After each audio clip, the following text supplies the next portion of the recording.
Good morning, guys. So we are going to be talking all about Apologia today. So I'd had a few questions come around from different people wanting to know all about Apologia science and how I use it. And good morning. Say hello. Hello. Apple. All right, go back in there and get breakfast. Sorry, live video. Anyway, I had a few people ask me about Apologia and how we use it, and I've gotten questions on my Facebook page, I've gotten questions on a few blog posts, and I've gotten questions in this group. So I wanted to go over how exactly we do Apologia. So first things first, I'm going to flip this thing around, and look, yes, our room's a little bit of a mess right now. So here is all of the Apologia resources that I have. So this way, if you have any particular questions about any of the guides, then you can ask me. I don't have the textbook for swimming creatures because I borrowed it from a friend, but these are all of the guides that we either have done or are doing. And full disclosure, I did pay for each of these. So this is coming to you, my thoughts on Apologia are coming to you from somebody who has actually used the and not somebody who has just been given it for free and is using it because they're paid for it. I know that a lot of bloggers do that, and that is fine. I love Apologia. I'm actually working on getting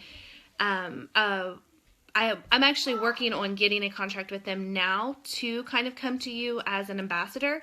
But all of these resources behind me, like I said, I have actually paid for myself, and I use them and have used them simply because I love them, not because I'm getting paid to use them. So full disclosure there. So I'm going to get my notes and kind of talk to you about Apologia. So one of the questions I got asked about Apologia is, do I need the kits? And I'm assuming the person who asked about that is talking about the experiment kits. And the short answer to that is no. I have used all of the guides, like I said, behind me that I just showed you, and we have never purchased a kit, ever. I'm not saying that wouldn't be nice to have, but we haven't. So what I do is I go through my Apologia textbooks, and I go through about, I'd say a couple weeks in advance. Like I go to the grocery store every 2 weeks. So before I go to the store, I'll go through the kids' textbooks and see what, if any, of the projects we want to do and what I need to get to purchase them. So I maybe spend $20 a month total for supplies to do experiments, and that is both for Apologia and our Not Grass History or any other projects that the kids might have doing. My son's doing little Hearts for His Glory with Heart of Dakota, so that's like everything. That's supplies for all 3 kids that we may need for projects. So I've never really had any problems purchasing items. I will say the most expensive projects we've had with Apologia were the bird houses in Flying Creatures, which if somebody wants to see the picture for that later, I can pull it up. I actually blogged about that on my old blog, Mimi's House, so I could also leave a link to it. But we did bird feeders with that, and so we had to purchase wood and paint.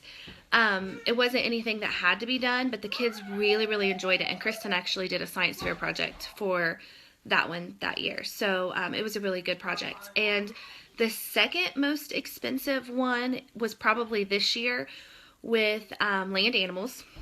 So Kristen did a concrete experiment, so we had to buy concrete to mix, and we had to buy big platters to stick the concrete in, and the goal was to leave them out overnight and get animal tracks, because with Apologia Land Animals, she's making a track it book with all of the different animal tracks from the animals she's learned about, and we were supposed to see animal tracks with that, but it didn't work. We got nothing. We didn't even get our cat's footprints.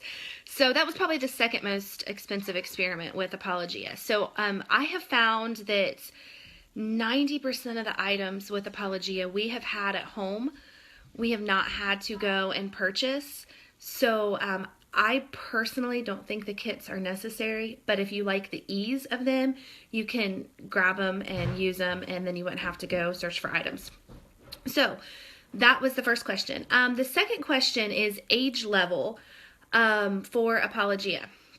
So Apologia is set up for grades kindergarten through 6th.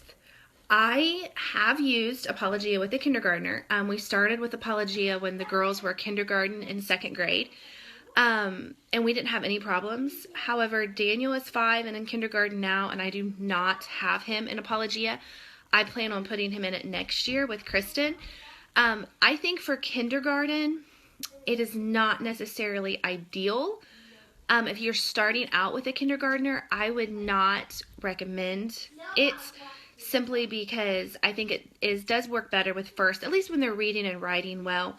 I think Apologia is the best age to start. But I would use it with a kindergartner in a heartbeat if they were going to be tagging along with an older sibling. And we could have done that this year with Daniel, but he's not reading at all. He wasn't reading at all at the beginning of the school year. And he's got a little bit of a developmental delay with his speech. So that is why I didn't start him or have him tag along this year with Kristen and land animals. So we're kind of doing our own thing with him. As far as also with age level, I will say that I spoke with Michelle from Apologia at the 2-1 blogging conference about possibly using Apologia, the early series, with junior high, and you absolutely can do that. I'm going to be doing that next year with Allison. We have not done the chemistry guide.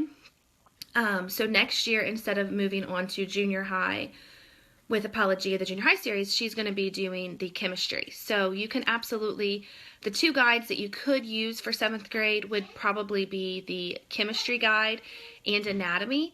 Those can very easily be added to and used as an early junior high level if you didn't think your kids were ready for junior high level science with Apologia. So that is the thoughts on age level. Okay, order of guides. So this is one that people ask a lot, what order that you can do the guides with Apologia.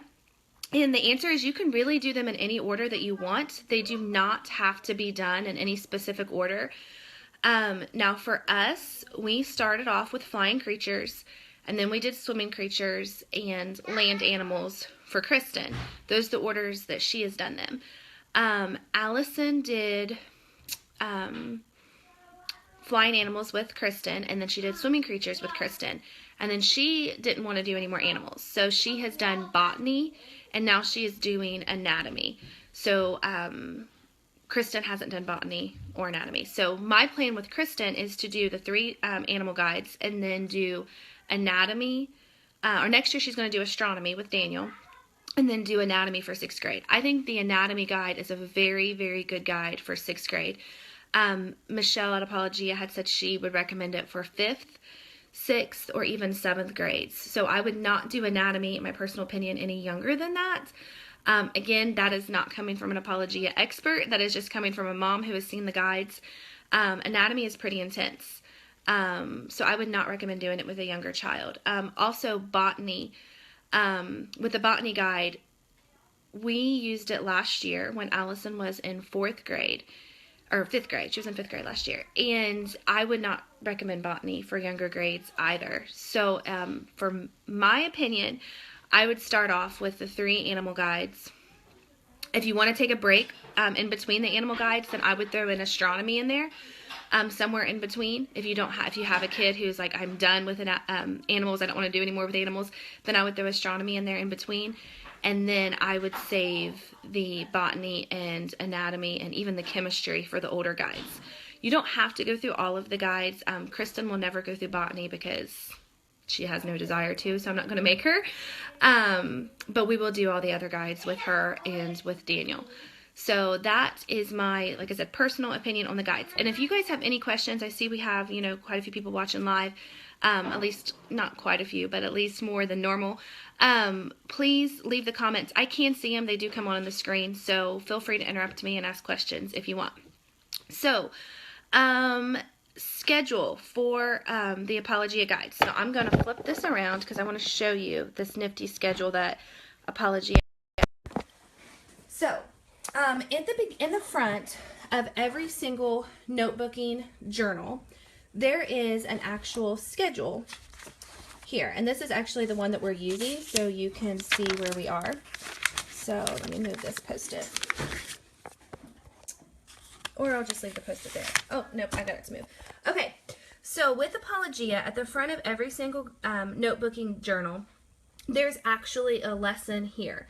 So it tells you what to do each day. So on week 1, it tells you what textbook pages to read and what pages to do with your notebooking journal.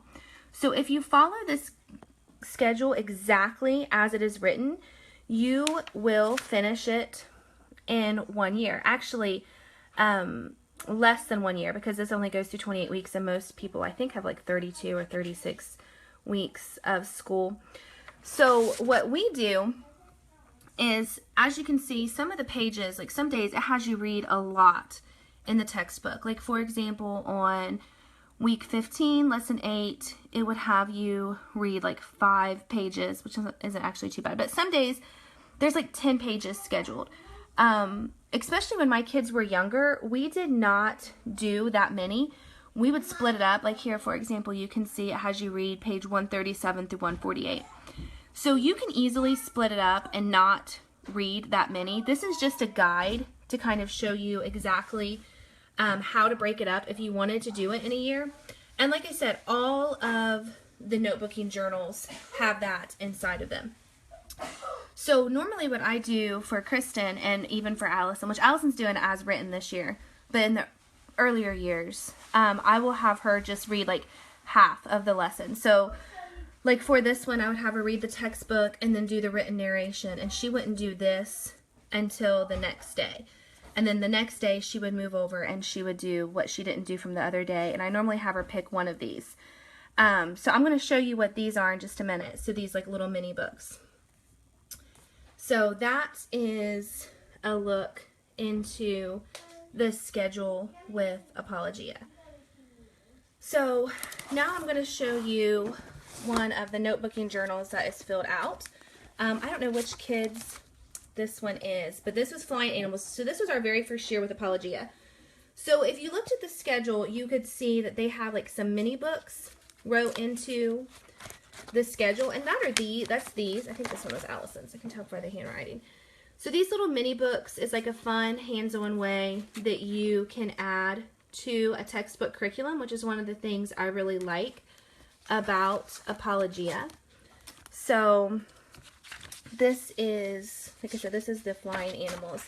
And you can see we don't fill them out completely. If you get the notebooking journal in the mail, you might be like, oh my gosh, that's an awful lot. We don't do all of them, everything in it. In the junior journals, which is what this is, there's coloring pages. And then there's always a place in every one of the journals to write like notes as they read the lesson and draw pictures. This was, looks like Life of a Bird, lesson 6. So they was able to draw pictures and then write what they had learned.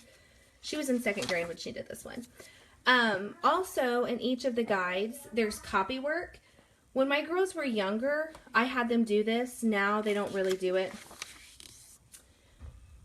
But this pretty much has anything that's in the textbook that talks about worksheets or activities. The notebooking journals have all of that here, so you don't have to track things down or have them draw it themselves. So, and at the end of each lesson in Apologia is a big experiment. I'll show you that in just a minute. And there's always a page in the notebooking journals where they can write down what they learned. So, I want to show you the anatomy journal because something that I thought going into this year with anatomy is, and actually Allison thought, that she wouldn't want the notebooking journal because if you look at them, you kind of think they're a little baby-fied. And she's 6th grade, so she came into it thinking, I don't really want the notebooking journal. But I highly recommend using them anyway because of this. We've actually really enjoyed the notebooking journal. It gives a lot of places to write notes, And in anatomy, there is this project, which she will add to each lesson of her body. If we would not have had the notebooking journal, we had to draw this freehand, which wasn't going to happen. So we ended up ordering the notebooking journal. Actually, Pat from Apologia sent it to me when I messaged her and asked her about it. So I actually didn't. Full disclosure, I actually didn't pay for this notebooking journal, but I was going to order it myself, and I couldn't find them. They were back ordered, so she sent me one. But again, there are many books here in this, and you can see that this is a lot more advanced than the Flying Creatures one. So she's actually not done a lot of the activities in this one, but you can see how this is the difference between a junior notebook and a regular notebook. There are a lot more places to write text than in the younger journals. But it still has a place for your science experiments and everything in it. So you can kind of see what that looks like. So now I'm going to show you one of the textbooks real fast. I'm going to show you botany. And you can see, because like I said, botany, in my opinion, was our least favorite guide and one that I would not recommend for younger kids. It has a lot of terms in it. And yeah, it wasn't our favorite guide. It would definitely be for the older age range, unless you have younger kids who are just absolutely fascinated with gardening. So that's my personal opinion. I'm trying to think of I wanted to show you, look at this Flying Creatures real fast. I want to see if I can find the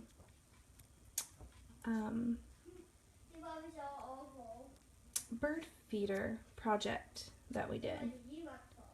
The Flying Creatures was one of our favorites. We were really able to get into it. The kids really liked it. We went and visited a chicken farm near us and talked to him about the birds and the different feathers. Oh, here it is. Here was the bird feeder experiment. And like I said, this was one of the most expensive projects that we did, and it was about finding out which color birds prefer. Do they actually prefer one color or the other? I'm not going to give you the answer to that because I think it's one that you can figure out on your own if you do it. But it was definitely one of our favorite projects. So, and we don't do every one of the projects that's in Apologia. Throughout, especially with Allison's anatomy, there are lots of try this, and she kind of just picks and chooses what she wants to do. Like you can see right there, it says try this. We don't do all of them, and I don't feel that we have missed out on anything at all. Some of the experiments at the end of each chapter we do, some we don't. For example, one of Allison's projects in anatomy this year was to find out everybody's blood type, and we were supposed to order kits, and we're supposed to order kits and like prick everybody's fingers and find out their blood types. We didn't do that because we didn't really want to. So like I said, we don't do everything that's in it, and that's one thing that I have found that is good about Apologia, is that you don't have to do every single thing as is written. You can kind of pick and choose what works best for your family. So, like I said, my personal opinion with what's necessary with Apologia is absolutely the notebooking journals. I would not do an Apologia guide without the notebooking journals. I think they're like $15 to order, and it's worth every penny. And it's added a lot to what the kids have learned, as you can see in the journals, and we really enjoy them. The last question we had, and then I think I'm going to get my girls in here because they kind of wanted to share with you some of what they liked about Apologia.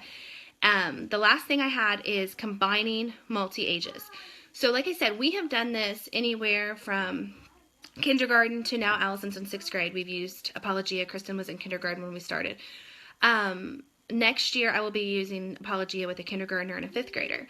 So combining multi-ages, you can use this program with a kindergartner all the way up to a 6th grader in one guide.